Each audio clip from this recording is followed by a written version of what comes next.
Nintendo just had the best Nintendo Direct due to some incredible games, and the excitement of the most anticipated console since the Retro Switch came out 12 years ago. Yes, it has been that long. Don't fact check it. Well, we were wrong. It turned out it was the worst Nintendo Direct of all time, as confusion spread over gameless physical carts, $10 tech demo, $90 Mario Kart, and no, nobody cares if that's not accurate. Sounds bad and it makes us mad. All this has created a positive environment for leveled discussion as video game influencers engage in insightful, intelligent, great takes on the situation from every angle. And somebody needs to take a stand against this. What has happened to the gaming industry we know and love? It is time to talk about a game nobody cares about, and if you're looking for good takes, boy oh boy, did your algorithm take you to the shiftiest part of YouTube.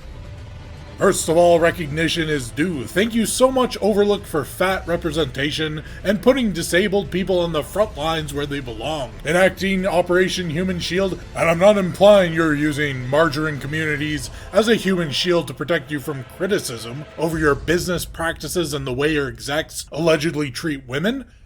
Just like the rest of the media hive mind, I am suspiciously far less inquiring about your working conditions and microtransaction dark patterns in the past few years after you started openly donating cash and platforming social causes I support and charities I have a salary with.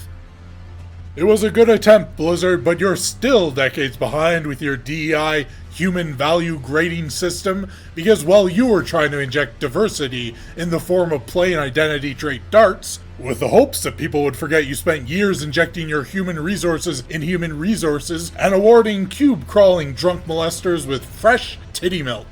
You put the macro hard and micro soft. Nintendo do what Blizzard don't, and once they roll out, nothing can stop them other than maybe stairs or some rubble.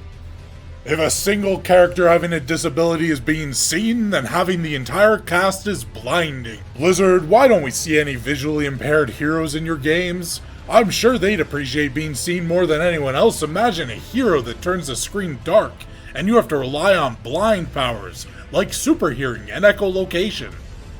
Nintendo is diversity maxing, a game where all 6 people are diversely wheelchaired, about wearing down your Joy-Con, which is definitely not a clever ploy to test the durability of Nintendo's notoriously long-lasting peripherals. Now this is a sort of representation that can pay off. It might look like a hardware showcase, but don't worry, the so-called Welcome Tour is taking care of that. If you don't mind dropping $10 for a demo that looks like the LJN version of Astrobot, what were they thinking? Ubisoft, how did you fail to be the first company to monetize the tutorial? Sounds like you need to fire some French people. Oh, already on it? Good job, Ubisoft. Give your executives a raise. Now, if this were a Western game, we'd get a lecture about how games like these change lives. The United Kingdomer would force children to play it. Obama would give it the Nobel Peace Prize. And the unbiased media would declare it a return to form. They'd wheel out DragX Drive like a freak show and declare themselves winners of the social media virtue competition for uplifting wheelchair Americans and persons of immobility.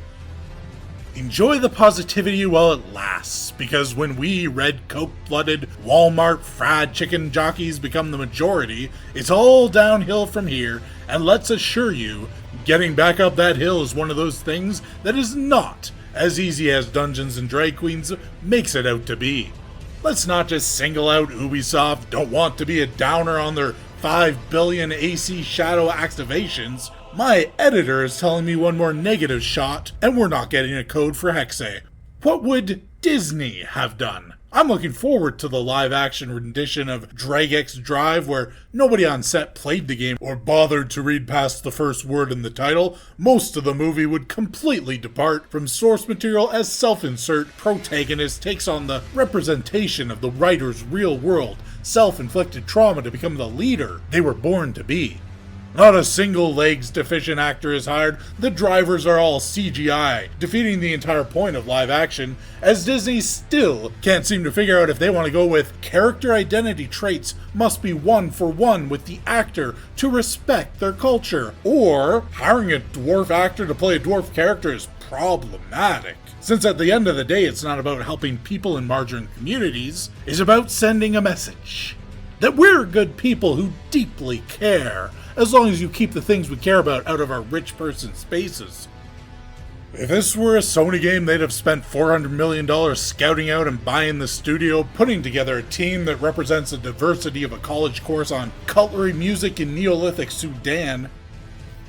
Then, rather than these sleek designs and smooth movement, you'd control like a wheelchair would actually control, on a freshly rained upon dirt path that hasn't been maintained in 3 years. You'd have that fat Willy Wonka blueberry pouring over the sides, and the game would get shut down in 2 weeks despite glowing media praise. Ah, if only this were a Western game. It would be talked about far, far more and played far, far less. Alas, why make up controversy by pondering if this game were Western AAA gold when Nintendo has managed to step in it big time without fiction?